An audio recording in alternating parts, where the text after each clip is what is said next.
शास्त्र कहूँ वेद तत्व जो गुरु जानते ताको ही गुरु करिवार कथा जे गुरु जाने वेद तत्व वेद अर्थ ज्ञान वेदर अर्थ कौन ज्ञान जे गुरु जाने वेद तत्व निर्गुण आत्मा ज्ञानी समदर्शी समस्त को से भल पाई निष्ठाव तपकषण सहेद्र तपस्या अर्थ कौन जीवन में अनेक कष्ट कष्ट हो पचे किंतु आम दरकार भगवान को बाबद कष्ट सवाल भावना मत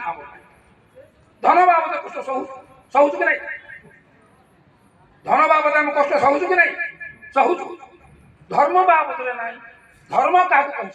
धारण संयुक्तम सधर्म निश्चय तो आमर चेतन को जे जागरण कराए ताको ही धर्म कहुए धर्म जहाँ धीरे ना ताको मनीष कहुए मनीष मनीष